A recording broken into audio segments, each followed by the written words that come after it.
que es el proceso más largo que tiene la nueva ley procesal del trabajo. Más largo entre comillas, en realidad, porque son procesos, digamos, que tienden por el principio de concentración laboral, concentración procesal, a resolverse rápidamente, ¿no? Y lo que habíamos comentado, solo en beneficio de todos, para tenerlo claro, es que una vez presentada la demanda, se admite a trámite la demanda y se corre el traslado para que las partes concurran a la audiencia de conciliación. No se te pide que contestes la demanda, sino que concurras a la audiencia.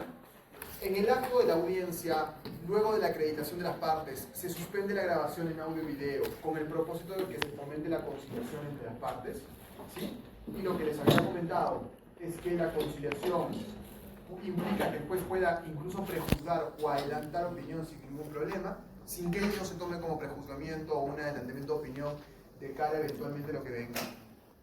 Y que al mismo tiempo también el juez, para poder eventualmente aprobar una conciliación, requiere que se supere el test de disponibilidad, ¿no? Es decir, primero, que se hayan adoptado eventualmente acuerdos que superen el principio de renunciabilidad de laborales, que el acuerdo sea tomado por el prestador de servicios y, en tercer lugar, que participe su abogado de todas maneras, ¿no? Pero también les había dicho que si no se llega a un acuerdo en este momento, igual las partes tienen abierta la posibilidad de poder conciliar.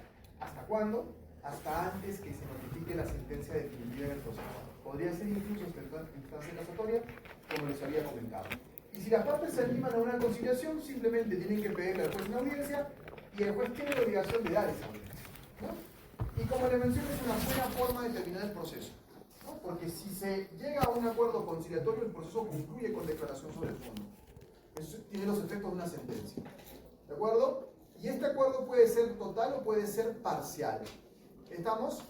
Y si fracasa la conciliación, se reanuda la grabación en audio y video para que se fijen los puntos materia de juicio. Ojo, hay que distinguir claramente entre lo que es un punto materia de juicio, lo que es un punto controvertido o lo que es un hecho controvertido. ¿De acuerdo? Aquí lo que se fijan son hechos materia de juicio o los puntos materia de juicio. Y los puntos materia de juicio no son otra cosa que la pretensión que plantea la parte demandante, nada más, ¿sí? O sea, no tiene nada que ver con lo que diga el demandado. No hay controversia aquí porque el demandado todavía no ha contestado la demanda. Los puntos materia de juicio solamente sirven para asegurar el respeto del principio de congruencia procesal de cara a la sentencia. Es decir, el juez aquí va a decir, bueno, si la conciliación ha fracasado, ¿qué es lo que me estás pidiendo que yo resuelva en el juicio? La desnaturalización, el despido, el pago de los beneficios sociales, ok, lo consideramos aquí, ¿sí? Tú me estás pidiendo eso, no me estás pidiendo nada más, vamos a cerrar básicamente el juicio en lo que tú me estás pidiendo. Punto materia de juicio. Y luego enseguida, recién le dice la parte demandada, tu contestación de demanda. ¿No? Dame tu contestación de demanda. En una audiencia presencial, la contestación de demanda se entrega en ese momento al juez. En una audiencia virtual, como les había comentado, la contestación se presenta hasta antes de la audiencia por mesa de partes virtual del Poder Judicial, y lo que hace el juez es trasladarla en la audiencia al demandante. Lo que no debe hacer es darle la contestación antes de la conciliación, porque se entiende que la contestación viene después de la etapa de conciliación. ¿De acuerdo? Porque lo que no quiere la nueva ley procesal es que la contestación condicione a las partes en esa, que la contestación condicione a las partes en la conciliación. ¿De acuerdo? Y una vez que se entrega el texto de contestación de la demanda, se califica la contestación de la demanda. Y se tiene por contestada la demanda. Si hay excepciones, ya saben, se entienden por formuladas las excepciones y por contestada la demanda. ¿De acuerdo? Ya habíamos quedado el miércoles pasado y nos habíamos quedado hablando justamente de en qué momento se resuelven las excepciones, ¿no es cierto? Pero para terminar esta idea, una vez que se tienen por deducidas las excepciones y se tienen por contestada la demanda, el juez da por terminada la audiencia, fijando día y hora para la audiencia de juicio. Nada más.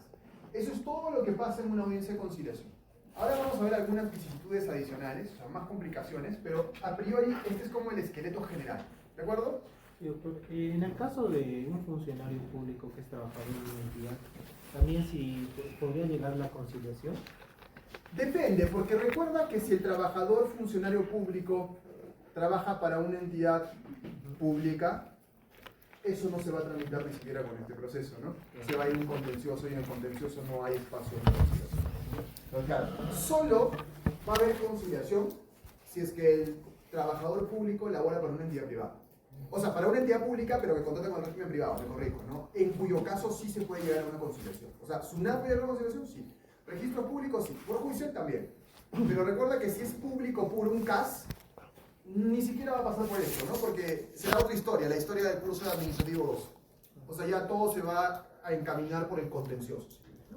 Entonces, no había posibilidad para el conciliar. no, porque creo que hasta donde recuerdo en el LACA no hay conciliación, ¿no? O sea, en el contencioso administrativo es básicamente saneamiento y sentencia, ¿no? De frente, nomás, tanto en el urgente como en el especial, si no me equivoco, ¿no? O sea, es muy rápido, ¿no? Y no hay una etapa de conciliación. Aquí sí hay una etapa de conciliación, ¿no?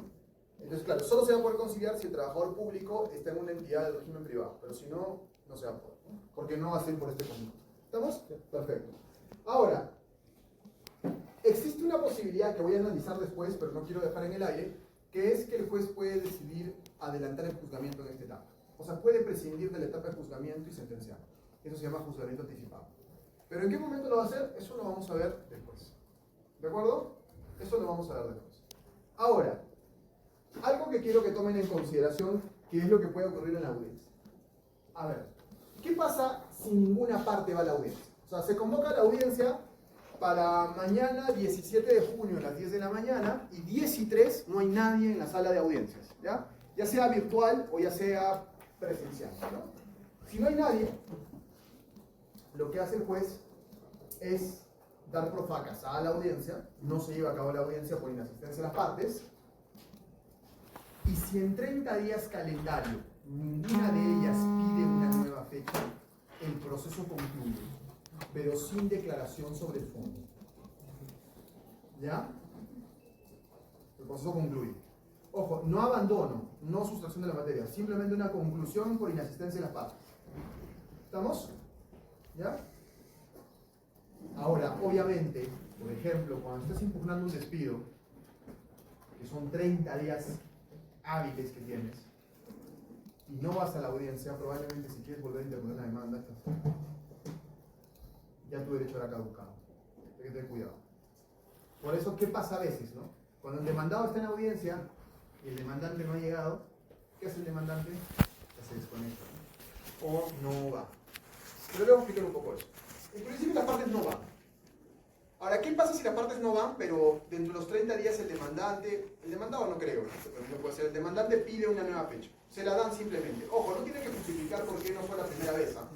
Simplemente dice nueva fecha y se la dan. ¿Correcto? Ahora, ojo, si tú pides una nueva fecha y a esa nueva fecha no vas otra vez, el proceso concluye.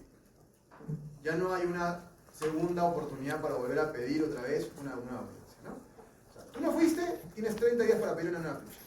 Pides, te la dan. No vuelves a ir, el proceso concluye. ¿Ya? Primero eso. Ahora, ¿qué pasa si no va el demandante? O sea, imagínense que no va el demandante, pero el demandado sí está. ¿El demandado puede participar solo en la audiencia? Claro que puede. Evidentemente no va a poder conciliar porque no hay demandante, pero sí va a poder contestar la demanda y darle impulso al proceso, ¿no? Pero muchas veces en el razonamiento práctico del demandado dice, oye, ¿para qué voy a darle impulso al proceso? Mejor no me presento, ¿no? ¿Sí? Yo he tenido pocos casos donde mi cliente me ha dicho, presentémonos. ¿Le digo, ¿estás seguro? Sí, porque estoy seguro que puedo ganar, quiero ganar una vez. Perfecto, no hay problema, ¿no? Y el juez todavía me ha dicho, pero doctor, estoy full, ¿de verdad se van a presentar? Le digo, sí, no se presentar. Bueno, pues, o sea, el mismo juez te dice, si no se presenta el demandante, desconéctate nomás, o sea, ¿qué haces acá? ¿No? Pero puede ser que tú participes. La tragedia está acá. El demandante va y el demandado no va. Bien porque llegó tarde, bien porque no se conectó a la audiencia. Esa es una tragedia, porque primero no vas a poder conciliar. Pero bueno, ¿a quién le importa conciliar? Digamos. Pero lo más grave es que no vas a poder contestar la demanda, porque la demanda se contesta en ese acto. Oye, no, pero yo ya la presenté ayer. Mira, fíjate que la metí por mesa de partes virtual ayer, o hace 5 días como me pediste. No, porque la contestación se hace en audiencia. Y si no contestas en audiencia, incurres en rebeldía. Y ahí sí te fregaste, porque perdiste todos tus pruebas probatorios, ya no vas a ofrecer nada. ¿Sí? O sea, lo peor que puede pasar es que el demandado no vaya a la audiencia. O sea, que el demandante no vaya, no es tan grave como que el demandado no vaya. El demandado incurre automáticamente en rebeldía. ¿Ya? Y estás fregado. ¿Sí? Porque vas a ir sin pruebas, por tanto sin armas, a la audiencia de juzgamiento. ¿Estamos hasta ahí? Perfecto. Ahora, ¿qué pasa? Este es uno de los cambios interesantes de la nueva ley procesal del trabajo. ¿Qué pasa si tú tienes tu contestación, vas a la audiencia con tu contestación, pero no tienes poder para conciliar? ¿Ya? O sea, tú no tienes poder para conciliar, pero sí tienes poder para contestar la demanda. ¿Qué dice la nueva ley? Que igual incurres en rebeldía. ¿Ya? Ahora, quiero que me presten atención acá. Porque aquí la Corte Suprema sí discutió en varios plenos cuáles iban a ser los efectos de esta rebeldía. La posición A, la posición 1, decía, a ver, si tú vas sin poder a la audiencia para conciliar, yo te castigo con la rebeldía. Pero esa rebeldía debe castigarte incluso para poder contestar la demanda. O sea, es como que yo te inhabilito. Tú no viniste con poder para conciliar, te inhabilito a participar en la audiencia. Buena cuenta, ¿ya? Esa es la postura número 1. ¿Sí? Que fue en algún momento una postura bastante defendida, porque había quienes decían, oye, lo que pasa es que la sanción está en haber ido pues, sin poder para conciliar, cuando el elemento central de este proceso es la conciliación. ¿Estamos? Pero la postura número 2 decía, un ratito, pero si no trae poder para conciliar, decláralo rebelde, está bien. Pero si tiene poder para contestar, ¿por qué vas a limitar su derecho de poder contestar la demanda? Pero a ver, en esa posibilidad, ¿qué es lo que va a pasar? Señor, vamos a conciliar. No, no puedo, porque no tengo poder. Ah, te declaro rebelde. Ni modo. Se da por fracasada la conciliación. Siguiente punto, fijación de puntos en materia de juicio. Perfecto. Siguiente punto, contestación de la demanda, me apersono y contesto la demanda. Entonces, claro, ahí la idea que se generaba era, o sea, ¿de qué te sirve esa rebeldía, no? Es una rebeldía que dura, ¿cuánto? ¿5 minutos? De repente 3, ¿no? Y al final fue la posición por la cual se ha decantado el Poder Judicial. O sea, el Poder Judicial dice que si tú vas sin poder para conciliar, no pueden evitar que tú contestes la demanda. ¿Ya? No pueden evitar que tú contestes la demanda. Eso me pasó a mí, por ejemplo, hace unos años, en una audiencia todavía presencial, que mi cliente tenía que viajar. Entonces mi cliente me pagó a mi poder por acta ante el juez. Y cuando fuimos ante el juez me dijo, pero su cliente no tiene facultad para delegar la conciliación. Y le digo, pero, doctor, mi cliente se va a ir a explicar. O sea, ya no puedo hacer nada ahorita. O sea, yo no voy a poder participar en la audiencia mañana. Y me dijo, no, porque usted puede contestar la demanda. Le digo, ¿en serio? ¿En serio? Me dice, usted tranquilo. Míralo, yo le voy a explicar, me dijo. Mañana, cuando venga usted a la audiencia, voy a empezar con la conciliación y lo voy a declarar rebelde porque usted no tiene por qué conciliar. Pero usted tranquilo, que luego de fracasar la conciliación, reanudamos la grabación y usted contesta la demanda. Tranquilo. ¿Qué es lo que le preocupa? ¿La contestación? ¿No? Sí, claro, la contestación. Yo necesito defenderme, ¿no? Y ya está. Hace poco me ha pasado algo así. Nos fijaron mal una fecha de audiencia porque en números pusieron 10 y en letras pusieron 11. Y la audiencia fue a las 11. Y nosotros comenzamos a las 10. Pero ¿qué hizo el juez? Como yo había presentado mi contestación de la demanda horas antes, el juez ha tenido por contestar la demanda. Hemos pedido la nulidad de la audiencia y el juez me ha dicho, pero si no te causa perjuicio. Porque, ¿cuál es tu problema? ¿Qué te altera? Si está bien, no puedo conciliar y te hemos declarado rebelde un rato, pero enseguida hemos dado por contestar la demanda. ¿De qué te preocupa, no? Entonces, al final yo creo que la intención original de la ley era castigarte durante toda la audiencia, ¿no? O sea, tú no tenías poder, no podías contestar. Pero luego el Poder Judicial se dio cuenta que ese castigo podía vulnerar tu derecho de defensa y cambio de posición. Y hoy en día es una, a ver, yo le llamaría una rebeldía pírrica, ¿no? Una rebeldía que no sirve para nada. Es más, si no quieres hablar en la conciliación, te haces declarar rebelde. Termina eso y contestas la demanda, ¿no? No sé si sí me han seguido un poco. ¿Sí? Es eso. ¿Ya? De acuerdo. Y por otro lado, ¿qué pasa si tú sí tienes poder para conciliar, pero no has llevado contestación? Más te valdría llegar a un acuerdo, ¿no? Porque si no contestas te van a declarar rebelde, ¿no? Ya saben que el efecto de la rebeldía es que se presume, ¿no es cierto, juris tantum, que todo lo que se ha hecho en la demanda es cierto y además que has perdido tu oportunidad para ofrecer pruebas, que es lo más grave y delicado de todo cuando te declaran rebelde, ¿no? ¿De acuerdo? O sea, toda la carga de inasistencia a la audiencia la tiene el demandado, ¿no? Salvo cuando ambas partes inasisten, porque ahí si ninguna pide fecha, el proceso concluye sin declaración sobre el fondo. ¿Ya? ¿Hasta ahí tienen alguna duda o pregunta? No, pues ahí sí que concluye sin declaración sobre el fondo que se archiva, pero pueden recurrir otra vez para... Por supuesto que puedes volver a demandar, no hay ningún problema. Pero recuerda que puede haber cosas que te jueguen en contra. Por ejemplo, en un despido, el plazo de caducidad. Ahí ya te fregaste, pues, porque ya cuando quieras volver a demandar, tu plazo habrá caducado, ¿no? Y puede ser que en la prescripción también, porque de repente has demandado, los derechos laborales prescriben a los 4 años desde la fecha de cese. ¿Y qué pasa si metiste tu demanda a los 3 años, 10 meses, ¿no? Y luego cuando recoges tus anexos y vuelves a demandar, ya se te pasó el plazo. O sea, pero claro, tú puedes volver a demandar, no hay problema porque no hay una declaración sobre el fondo, ¿no? Siempre y cuando tu derecho no haya prescrito, no ha caducado, sobre todo la caducidad, ¿no? ¿Estamos hasta ahí?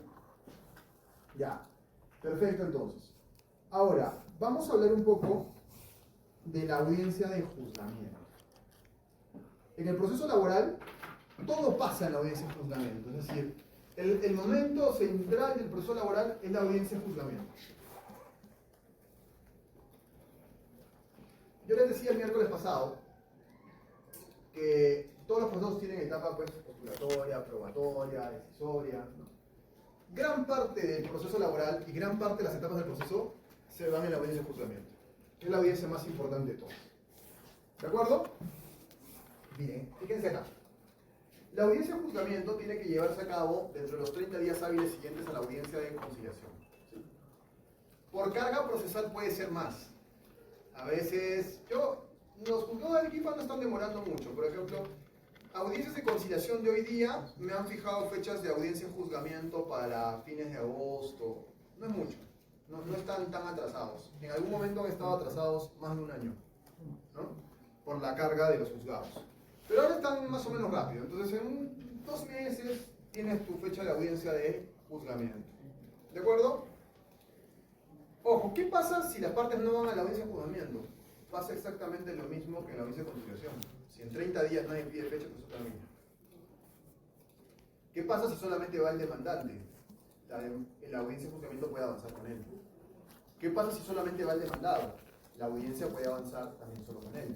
¿Sí? Pero si ambas partes inasisten, ciertamente lo que va a ocurrir es que si en 30 días nadie pide fecha, entonces el proceso concluye sin declaración sobre la fecha. ¿De acuerdo? Ahora, fíjense en algo. La audiencia de juzgamiento empieza como la audiencia de conciliación. La acreditación de las partes, siempre. O sea, toda audiencia empieza con la acreditación de las partes. En toda audiencia lo primero que tiene que ocurrir es que las partes se tienen que identificar. Demandante y abogado del demandante, luego demandado y abogado del demandado. ¿Ya? Es más, en el caso de los abogados, antes, cuando las audiencias eran presenciales, los jueces tenían algunos reparos en cómo ibas vestido también, ¿no? Pero ya en el tiempo, eso lo fueron, digamos, dejando de lado. No es que sea un problema, por ejemplo, si vas, no sé, sin saco o sin terno, eso creo que no los he visto hacerse problemas por eso, pero sí te piden que utilices tu medalla, ¿no? Siempre a los abogados te piden que uses tu medalla. Que tengas tu carnet del colegio de abogados a la mano para mostrarlo y que tengas siempre tu medalla. Que te identifica como miembro de tu orden, ¿sí? Eso sí te lo piden. Te pueden llegar a multar si no la usas. ¿Ya? Así que eso sí tienen que tenerlo siempre en la mano, ¿no? Su medalla y su carnet. ¿Ya? Ya lo demás es lo de menos, porque como no hay un reglamento de vestimenta, ¿no? O sea, había gente que iba que había gente que iba con terno y con corbata, pero estaba tan sucia que mejor dicen en short. Entonces, no hay un código pues, estricto de vestimenta en el Poder Judicial, ¿no? No es como en otros países que se usa toga siempre, ¿no? Acá no, pero sí la medalla es fundamental. ¿Ya? Entonces, la acreditación de las togas, pues perfecto. Y ahora, ¿cómo empieza una audiencia de juzgamiento? Una audiencia de juzgamiento empieza siempre con la etapa de confrontación de posiciones o teoría del caso. Fíjense que a esas alturas, ¿qué es lo que ha ocurrido? La conciliación ha fracasado, la demanda se ha presentado y la contestación también.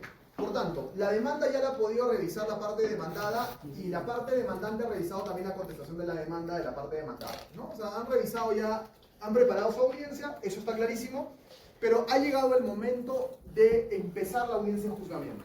Y la audiencia de juzgamiento empieza con la etapa de confrontación de posiciones, que no es otra cosa que una breve descripción de los hechos y fundamentos jurídicos que sustentan tu pretensión, empezando por la parte demandante, ¿sí? Ojo, es una defensa de aquello que vas a probar, no de aquello que has probado, porque a estas alturas nada se ha probado todavía. La etapa probatoria ni siquiera ha empezado, ¿de acuerdo? Estamos todavía en la etapa postulatoria del proceso, pero ¿para qué sirve la confrontación de posiciones? La confrontación de posiciones va a servir al juez para que junto a los puntos de materia de juicio que fueron fijados en la audiencia de conciliación, el juez pueda determinar qué hechos van a necesitar ser probados. Eso lo vemos ahora mismo, ¿de acuerdo? Entonces, en la etapa de confrontación de posiciones, te van a dar de 5 a 10 minutos para que como demandante desarrolles tu teoría del caso. Y tú le digas al juez, esto es lo que he venido a probar hoy. Esto es lo que he venido a demostrar. Estas son mis pretensiones y estos son los fundamentos de hecho y fundamentos de derecho que sustentan lo que estoy pidiendo hoy día en esta audiencia. ¿Sí? Ojo, reglas de conducta y oralidad. Está absolutamente prohibido leer. Si lees, el juez te llama la atención. Tú no puedes leer tus alegatos. Está prohibido leer alegatos. Tú tienes que prepararlos y estudiarlos. ¿Sí? Pero recuerda que tu mayor evaluador no es el juez. Es el empleado. Tu mayor evaluador es tu cliente, que está al lado. Y yo he tenido casos donde el juez le ha dicho, ha suspendido la audiencia y le ha dicho al abogado, señor, usted no ha preparado su audiencia. Y le ha dicho al demandante, señor demandante, ¿no quiere suspender la audiencia para que su abogado se prepare mejor? A ver, ¿cómo te sentirías habiéndole pagado, ¿no es cierto?, plata, ¿no es cierto?, y haber gastado tu plata para alguien que le diga, pues, en tu cara, que no ha estudiado y que no tiene la menor idea de dónde está parado, ¿no? Entonces, claro, y si tú te pones a leer, te llama la atención, te pueden multar incluso, está prohibido leer, ¿ya? Es más, en las audiencias presenciales, la nueva ley procesal del trabajo lo estableció así, estaba prohibido el uso de aparatos electrónicos y celulares. Claro, en ese momento, pongan en el contexto, año 2010, ¿no es cierto? No era porque la gente estuviese pegada a su celular todo el rato, ¿no? Que ahora toda la gente está todo el rato, ¿sí? ¿No es cierto? Y si no estás haciendo nada, algo estarás scrolleando. No era por eso en ese entonces, hoy sí, no era por eso, ¿ya? En ese entonces era porque obviamente no querían que la audiencia se interrumpa. Porque claro, no querían que la gente conteste el teléfono en plena audiencia, que es algo que está absolutamente prohibido, ¿no es cierto? Y entonces el uso de aparatos electrónicos estaba limitado al permiso que te pudiese dar el juez. En el tiempo la gente comenzó a ir a las audiencias, por ejemplo, con sus celulares, computadoras o tablets, y le pedían permiso al juez para decir, oye, acá están mis normas, están en mi tablet, están en mi celular, pues te decía, no hay ningún problema, utilízalas, ¿no es cierto? Pero no lees, ¿ya? Y en el tiempo también, o sea, se han utilizado presentaciones en PowerPoint o en Canva, ¿no es cierto? Lo que quieras utilizar siempre cuando el juez te autorice. Ahora en las audiencias virtuales, a veces le decimos al juez, tengo una línea de tiempo en PowerPoint, la puedo utilizar, pero primero permiso al juez. Y lo segundo no lea, ¿de acuerdo? Claro, ahora tú podrías tener acá tu teleprompter, ¿no es cierto? Mientras estás hablando en la pantalla, las audiencias son virtuales, pero en teoría no deberías leer, ¿no? Cuando se lee es horrible, además, el juez se da cuenta de todo, ¿no? Doctor, y esta norma, bueno, más, sí, ¿no? Como una regla que existe para la audiencia, solamente es para laboral, para las audiencias laborales. O sea, sí sé que no, no sé si o sea, no litigo en otros campos que no sea laboral, pero las reglas que le estoy dando están específicamente contenidas en la nueva ley. O sea, ahí dice, no leer, ¿no? No utilizar medios electrónicos. Eso está expresamente contenido en la ley laboral, ¿no? Sí, lo decía porque he visto otras audiencias que leen siempre. Y Claro, prestaste las patas, ¿no? claro, pero nunca vi que el de mundo te dicen algo. Ah, no, sí, yo sí. Y veía, por ejemplo, juzgado de Chincha, desde que admite trámite cita las partes, dice, se les recuerda a los abogados que deben ir preparados, que no deben leer. Me acuerdo que así te lo ponen todavía en el propio auto, ¿no? Pero claro, si es una audiencia oral, tienes que lucirte, pues, ¿no? O sea, para eso has estudiado, ¿no? Claro, se supone que para eso has estudiado, para eso estás preparado, ¿no? Has hecho tus clases de litigación oral, has estado en cuanto talleres estás cursando en la universidad sobre litigación oral, ¿no? Entonces se supone que lo dominas, ¿no? O sea, dominas la litigación oral, ¿no? Y entonces es importante que la explotes y la explotes bien, ¿no? Por eso es que yo soy una persona, por ejemplo, que aboga por la importancia, por ejemplo, de clases de retórica, de gramática, ¿no? De expresión corporal, de teatro, o sea, parecen fundamentales, ¿no? Yo los haría recitar, ¿saben? En vez de la audiencia los haría recitar. O sea, y creo que es importante, ¿saben? Es importante, porque nos va a ayudar, y nos va a ayudar muchísimo, ¿no? Por ejemplo, si yo les cuento un poco mi experiencia, en mi caso, yo ya casi no asisto a muchas audiencias, conciliación nunca, juzgamiento solo cuando mi cliente específicamente me lo pide, si no era el rival del equipo. Pero en el tiempo lo que me ayudó mucho a hacer buenas audiencias era felizmente la posibilidad de dictar clases.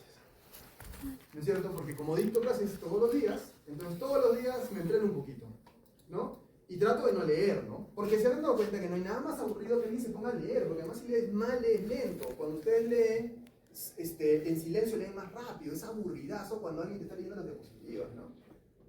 Y todavía mal leídas, ¿no? O sea, claro, mejor las leo yo, ¿no?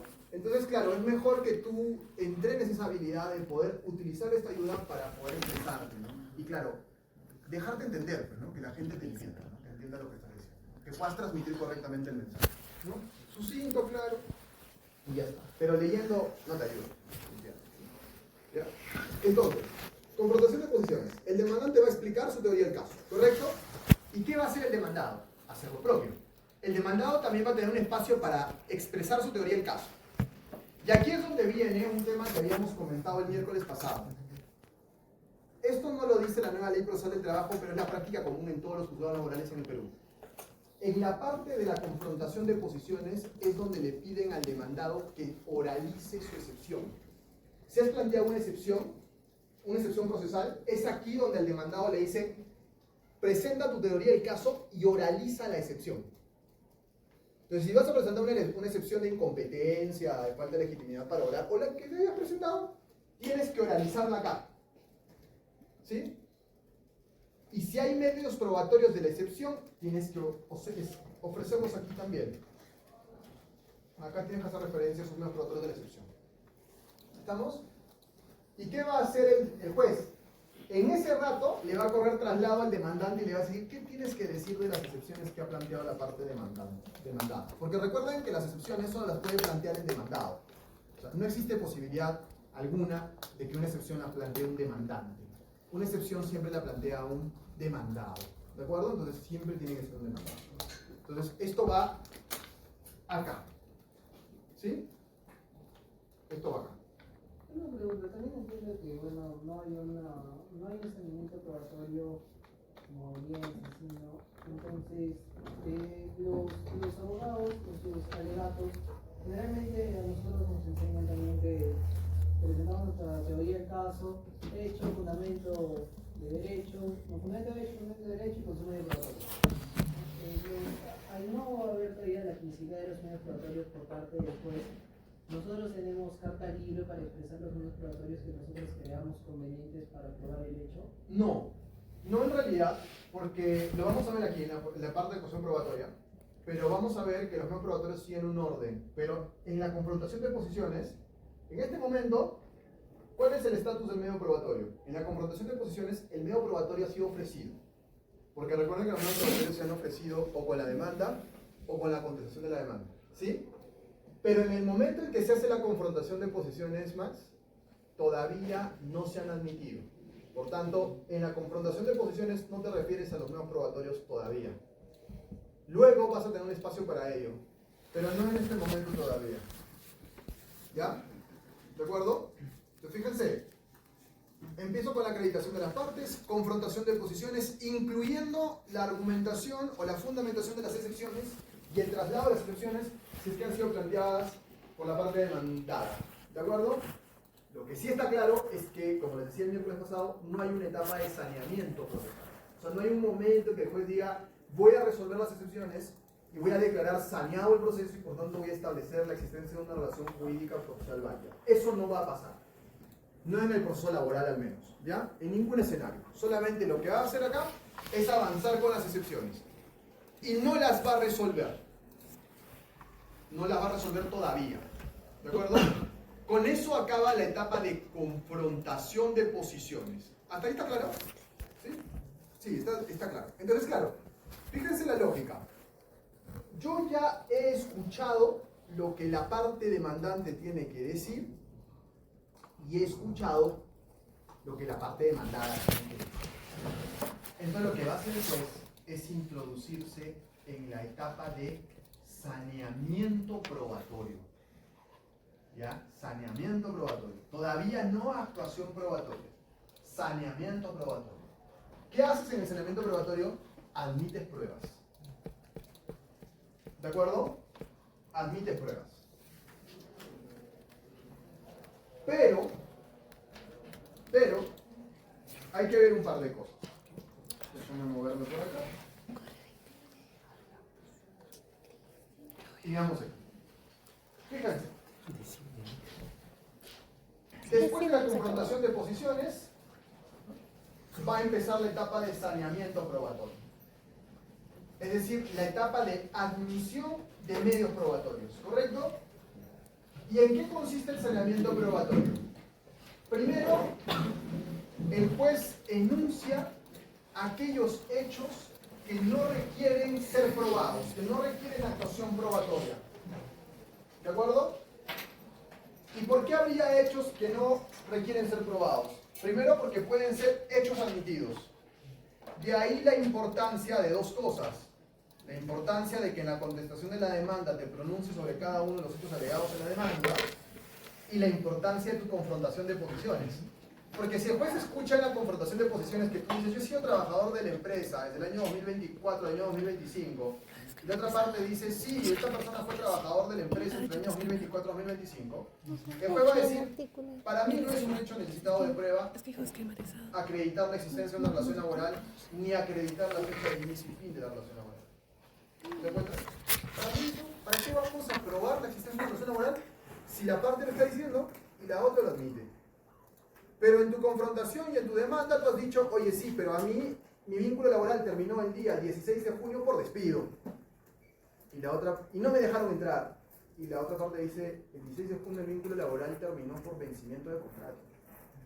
Entonces el juez va a decir, este sí es un hecho que requiere ser esclarecido. Las circunstancias en las que terminó el vínculo laboral. ¿Por qué? Porque ya hay una controversia. ¿No? Ya es un hecho controvertido. Claro, ¿qué otra cosa, por ejemplo, no necesitas aprobado?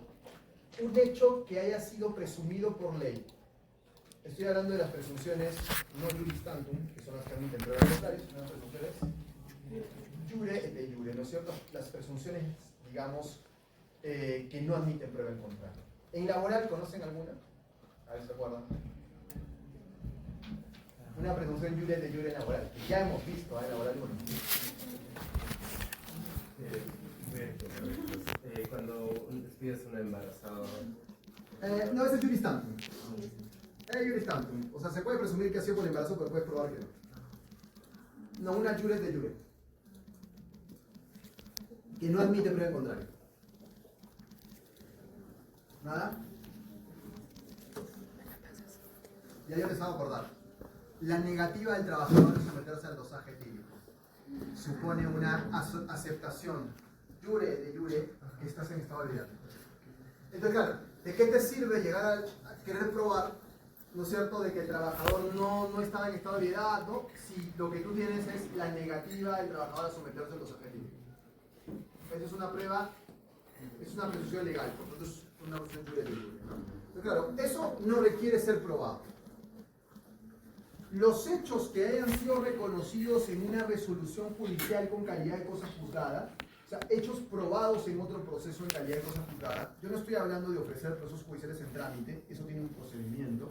Yo no estoy hablando de recoger hechos que están contenidos en otro proceso judicial que tiene calidad de cosa juzgada, tampoco requieren ser probados.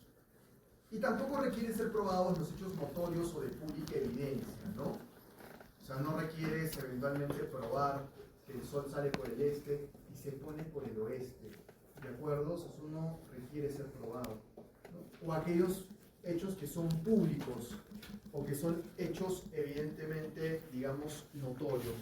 Entonces lo que hace el juez dice, perfecto, esto no requiere ser probado. Y además, comienzo a revisar los medios probatorios y digo, a ver, por ejemplo, ¿no? Sindicato me está demandando, un sindicato está demandando pago de utilidades del año 2024. El año 2024, sí. No, 23, el año 2023. Y ha ofrecido como medio probatorio las declaraciones juradas de la empresa a la SUNAT desde el año 98. Después ha dicho, oye, tu ofrecimiento es absolutamente impertinente, porque si tú estás discutiendo el pago de utilidades del 2024 o del 2023, ¿para qué quieres saber las declaraciones juradas del 98, 99? No tiene sentido lo que estoy pidiendo, ¿no? ¿Sí? Eso es absolutamente impertinente. ¿De acuerdo? No. O el juez puede considerar que no sea relevante para el caso, ¿no? ¿Para qué me ofreces el contrato de trabajo si no hay discusión respecto al vínculo laboral? O sea, tu medio probatorio es absolutamente irrelevante. Claro, gracias a que el juez tiene puntos materia de juicio, gracias a que el juez tiene confrontación de posiciones, el juez puede determinar cuáles son los hechos necesitados de prueba. ¿Ya? El juez no fija puntos controvertidos en el juicio laboral, el juez fija hechos necesitados de prueba. ¿De acuerdo? Ahora, podría decir también que la cuestión debatida sea de puro derecho, ¿no? Si no hay nada que requiera ser probado. ¿Sí? Ahora, un error muy común todavía, y que lamentablemente, o sea, lo sigo viendo, es que hay mucha gente que ofrece como medio probatorio sentencias, por ejemplo. Ese es un error garrafal, ¿no? Porque el derecho nacional no se prueba. ¿Cierto? El derecho nacional no se prueba. Tú no puedes ofrecer como medio probatorio una ley, una sentencia, ¿no? Oye, pero es que el juez no va a saber, pues, qué jurisprudencia es, yo tengo que ilustrarlo, ¿no? Ponle como anexo, si quieres, lo que quieras ilustrarlo, ¿no? O sea, ponle la casación, el pleno, pero como anexo de tu demanda, tu contestación de demanda, nunca como medio probatorio, ¿no? Porque tú no puedes probar el derecho nacional, ¿de acuerdo? Eso siempre tienen que revisar también los artículos pertinentes del Código Procesal Civil. Me parece que es el artículo 197 del Código Procesal Civil, que habla sobre la improcedencia de medios probatorios. ¿De acuerdo? Y entonces, ahí sí el juez dice, ok, vamos a admitir estos medios probatorios, de la parte demandante y luego de la parte demandada, ¿no? Y con eso el juez está a punto de terminar el saneamiento probatorio. Pero antes de cerrar la etapa del saneamiento probatorio, el juez le tiene que preguntar a ambas partes si van a plantear cuestiones probatorias. Porque como les decía la semana pasada, en el proceso laboral, a diferencia del proceso civil, las cuestiones probatorias se plantean contra medios probatorios admitidos, nunca ofrecidos. Nunca ofrecidos. Siempre admitidos. ¿De acuerdo? Entonces, solo lo que está admitido puede ser cuestionado. Vía tacha o vía oposición. ¿De acuerdo? ¿Sí? Ya saben que se tachan testigos y documentos, te opones a la declaración de parte, a la prueba judicial, ¿no es cierto?, las exhibiciones. ¿De acuerdo? Entonces aquí vas a formular tus tachas u oposiciones. Ahora, cuando tú formulas tu tacha, escúchame bien, no solo la tienes que realizar, tienes que ofrecer los medios probatorios de la tacha. O sea que yo tengo que llevarlos a la audiencia, sí, los tienes que tener preparados para llevarlos a la audiencia, ¿no? Ya has tenido tiempo de revisarlos, ya sabes lo que vas a tachar. Tienes que probarlo, ¿no es cierto? Por ejemplo, voy a tachar un testigo porque resulta que el testigo de la demanda de indemnización por daños y perjuicios es la esposa del demandante, que no puede ser testigo. La voy a tachar, pero algo tendré que llevar para probar que es su esposo, ¿no es cierto? Ofreceré de pronto su declaración para que diga que es su esposo, ¿no es cierto? O sea, tú tienes que ofrecer los medios probatorios de la tacha o la oposición. Y esos medios probatorios en este momento se admiten y se actúan. Antes de hablar de la actuación de las nuevos probatorios principales.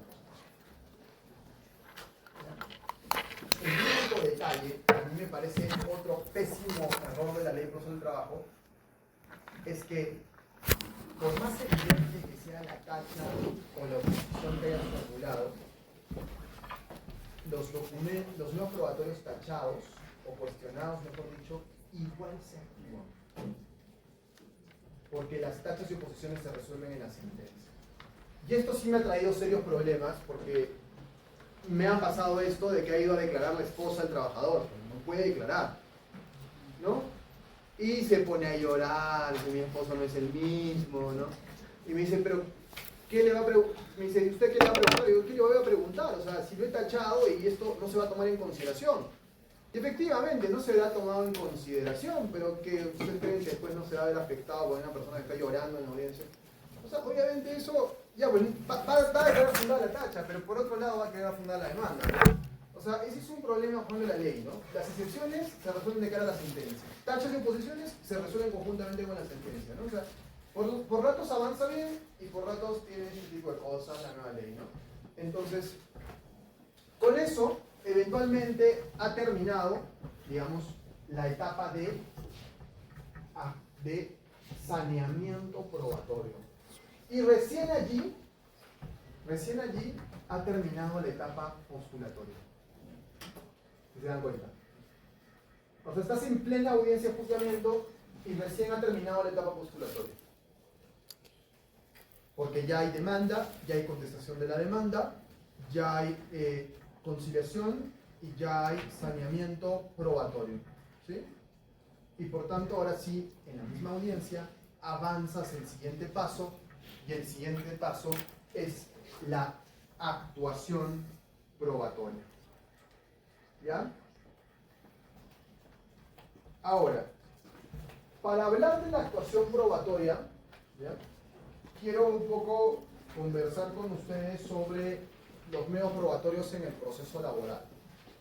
Antes de entrar a hablar de los medios probatorios en el proceso, hay que tomar en cuenta siempre que una prueba, o un medio probatorio, mejor dicho, un medio probatorio atraviesa 3 etapas en un proceso. ¿De acuerdo? Un medio probatorio siempre pasa por una etapa de ofrecimiento, una de admisión y una de actuación. Ese es el tránsito que un medio probatorio, digamos, tiene en el marco de un proceso. Su ofrecimiento, su admisión y su actuación. Eso es. El ofrecimiento viene con los actos postulatorios, demanda y contestación de la demanda. La admisión viene en el saneamiento probatorio, que se da en la audiencia de juzgamiento, y la actuación también en la etapa de la audiencia de juzgamiento, ¿no? Lo que en el proceso civil sería la actuación en la etapa de audiencia previa, ¿no?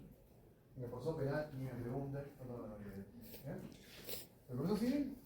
Sí. ¿Ya? Entonces, ¿cómo se presenta o qué reglas hay que tomar en consideración para el ofrecimiento de medios probatorios? La primera regla, más importante de todas, es la carga de la prueba, ¿no?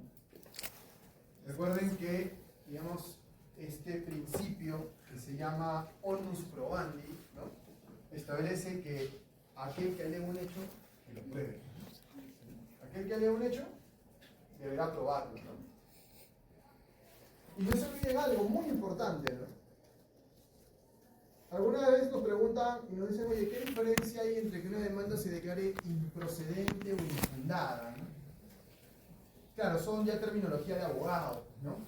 O sea, ¿qué diferencia hay que una demanda se declare improcedente o infundada, ¿no? Me hace acordar cuando los periodistas hablan de la rescisión de los contratos de futbolistas, ¿no? Nunca dicen resolución, que sería el término correcto, ¿no? Dicen rescisión porque, bueno, se inventan cualquier cosa, lo que les suene mejor, ¿no? Entonces, claro, de repente para alguien común, digamos, oye, improcedente, improcedente tiene que ver básicamente con un juicio de procedibilidad. O sea, el juez no se ha pronunciado sobre el fondo de la controversia, se ha pronunciado sobre la ausencia de presupuestos procesales o condiciones de acción, ¿no? Por eso ha declarado improcedente la demanda. ¿Y cuándo se declara fundada o infundada la demanda? El Código Procesal Civil lo establece expresamente en el artículo 200. Dice, si no se prueban los hechos que sustentan la pretensión, la demanda será declarada infundada.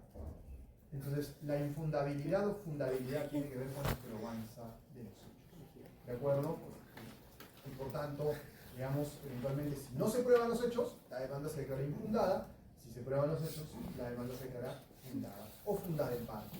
La excepción es que la cuestión debatida sea de puro derecho, en cuyo caso la fundabilidad o infundabilidad dependerá de la acreditación del derecho ante el juez y su declaración de cara a la sentencia. ¿Estamos? ¿Sí? Pero la regla general dice, si se prueban los hechos que sustentan la pretensión, la demanda se declara fundada. ¿No es cierto? Y acá hay una curiosidad importante también, ¿no? Yo me acuerdo que tenía un profesor en la universidad, un profesor ya antiguo, que decía algo así como, si en un proceso, ¿cómo es? Decía siempre algo como, si en un proceso nada pruebas, nada vale. Así de simple. Si en el proceso nada pruebas, nada vales. ¿De qué te sirve saber que en el fondo de tu corazón estás diciendo la verdad? Si no lo puedes probar. Y por eso es que esto forma parte, obviamente, del curso de filosofía del derecho, pero en un proceso judicial no gana quien tiene la razón. O no siempre gana quien tiene la razón. Gana quien sabe probar mejor. O sea, yo me acuerdo alguna vez tenía juicios donde el vocal de la sala me llamaba y me decía, yo sé que estos certificados médicos de la ONP son falsos. Yo sé que lo están haciendo en el Conimuche. Pero ustedes tienen que hacer algo, me decía. Yo en ese tiempo defendía la ONP. Ustedes tienen que hacer algo.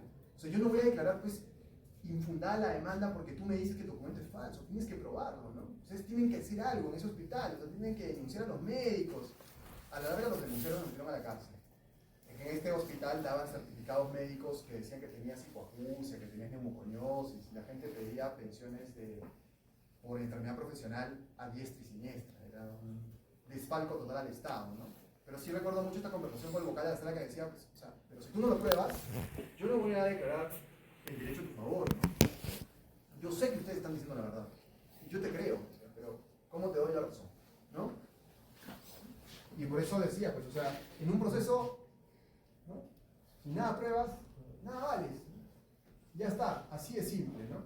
Y no gana siempre, lamentablemente, digamos, quien tiene la razón, gana quien sabe probar mejor, lo cual te llevaría a decir si el resultado es justo o es injusto, y por eso es que ustedes se habrán dado cuenta que la justicia no es una categoría que pertenezca al derecho, pertenece mucho más a la filosofía, ¿no? ¿Qué es ser justo y qué es ser injusto, ¿no? O sea, darle a cada uno lo que corresponde en la definición del piano, ¿no es cierto? Pero bueno, ahí está. Lean Teoría de la Justicia de John Rawls, pueden leer Amartya Sen también. Si les gusta el derecho, pues ese tipo de cosas seguramente les va a gustar, ¿no? Pero claro, por eso se estudia sus cursos también. Filosofía del derecho, argumentación jurídica, social, cada uno tiene un sentido diferente, ¿no? Entonces, en el caso del medio probatorio, es eso. ¿Ya? Pero la carga de probar la tiene quien alega el hecho, ¿no es cierto? O quien lo contradice alegando un error. Sin embargo, recuerden que estamos en materia procesal laboral. Y en materia procesal laboral, como en materia laboral en general, siempre hay una predisposición para proteger al trabajador. Por tanto, la distribución de la carga de la prueba en materia laboral no siempre responde a la regla general del principio onus probandi.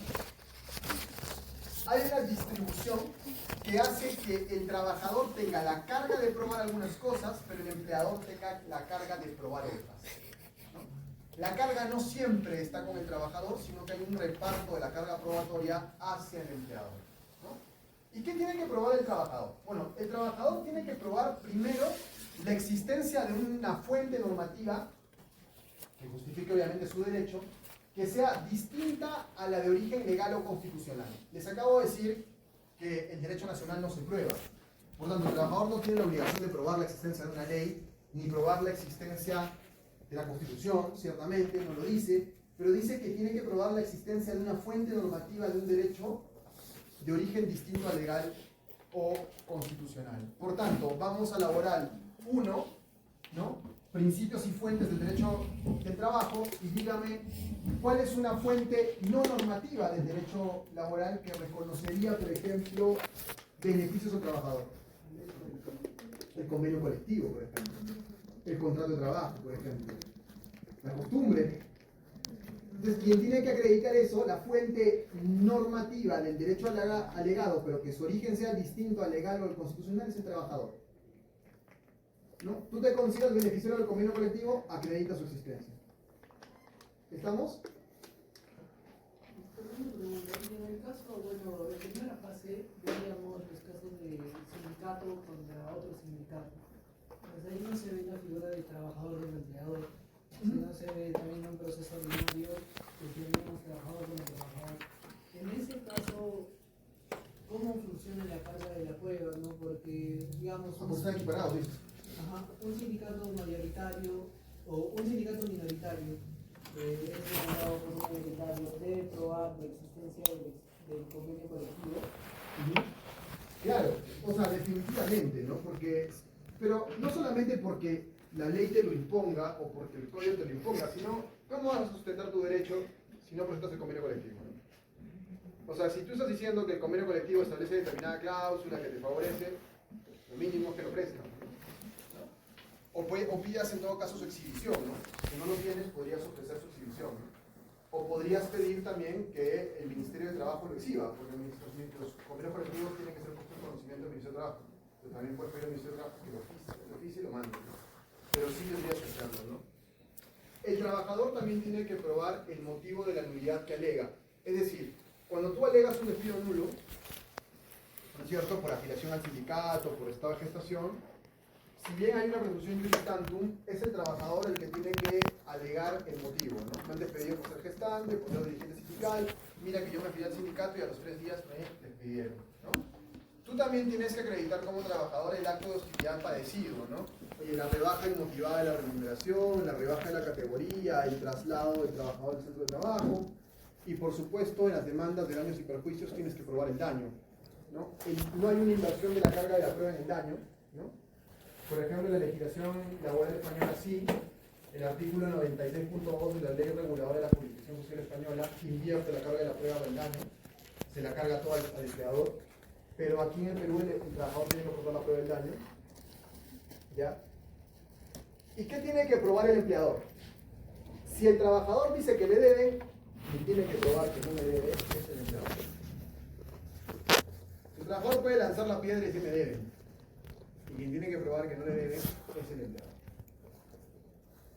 ¿Ya? Si se alega un despido nulo o un despido arbitrario, es el empleador el que tiene que acreditar que el despido fue justificado. O sea que hay una causa justa, digamos, para poder despedir, distinta a la del hecho lesivo que alega el trabajador. Y es el empleador el que tiene que acreditar el estado del vínculo laboral y también la causa del despido. Siempre. Recuerde que cuando hay un despido y el trabajador alega que este es un despido arbitrario, un despido nulo, un fraudulento, quien tiene que acreditar de que el despido ha sido justificado es el empleador. ¿Ya? Ahora, sí es importante que sepan que por aplicación del decreto legislativo 1310, los empleadores solo están obligados a guardar documentación laboral por 5 años. Por ejemplo, si tú le pides a un empleador una planilla, una boleta del 2018, el empleador podría decir que ya no tiene la obligación de tenerla, ¿no? Claro, y se invertiría la carga de la prueba. El problema es que igual puede ser peligroso, porque es mejor que el empleador sea el que acredite, pues, porque si el empleador dice que no, esto va al trabajador y de alguna manera el juez podría igual darle la razón, ¿no? Pero, en buena cuenta, el empleador solo está obligado a guardar documentación laboral hasta por un plazo máximo de 5 años. ¿Ya? ¿De acuerdo? Y, perdónenme acá, algo importante también es la posibilidad de ofrecer medios probatorios extemporáneos. ¿Ya? Los medios probatorios tienen que ser ofrecidos en la demanda o en la contestación de la demanda, no hay otro momento. pero existe la posibilidad de ofrecer medios probatorios extemporáneos antes de la etapa de actuación probatoria, o sea, hasta la audiencia y juzgamiento, pero siempre y cuando estén referidos o a hechos nuevos o a hechos que no son nuevos, pero han sido conocidos con posterioridad. Ahora, ¿qué suele ocurrir acá? Así como hay medios probatorios extemporáneos, también hay medios probatorios de oficio, que es un tema que se discute mucho, porque un poco que cuando hablamos del proceso, decimos, el medio probatorio de oficio es como si después le hiciera el trabajo a una de las partes. Y eso no debe ocurrir, porque las partes tienen sus abogados, y finalmente, ¿no es cierto? Si no probó, ese es su problema. ¿Ya? Pero, ¿qué suele ocurrir en la práctica? ¿No? Los jueces suelen a veces, digamos, implementar pruebas de oficio. Y recuerden que la decisión del juez de implementar una prueba de oficio, de incorporar una prueba de oficio, es inimpugnable. O sea, no puede ser nada contra eso. No puedes apelar la decisión del juez de haber decidido introducir un nuevo probatorio de oficio. Claro que es una decisión motivada, pero es una decisión que no se puede impugnar. Entonces ya, el juez admite la prueba de oficio, está fregado. Pero ¿qué pasa o qué me pasa frecuentemente? No sé, digamos que el trabajador no presentó ni una sola boleta en su demanda. Tú hiciste toda tu defensa sabiendo que no había boletas. Negaste todo. Y de repente las boletas aparecen. Y entonces el trabajador las presenta al proceso. ¿Saben qué hace el juez? El juez dice, rechazo el medio probatorio extemporáneo, porque no es ningún hecho nuevo, ni un hecho conocido con posterioridad. Tú has debido ser lo suficientemente diligente para buscar esas boletas a tiempo. Por tanto, improcedente el ofrecimiento del medio probatorio extemporáneo. No obstante, como estas boletas me parecen relevantes, las admito de oficio. Eso pasa a cada rato. Pero pasa mucho en Arequipa, porque yo tengo un cliente que es de Lima y una vez el trabajador presentó así sus boletas y dijo, ¿y esto?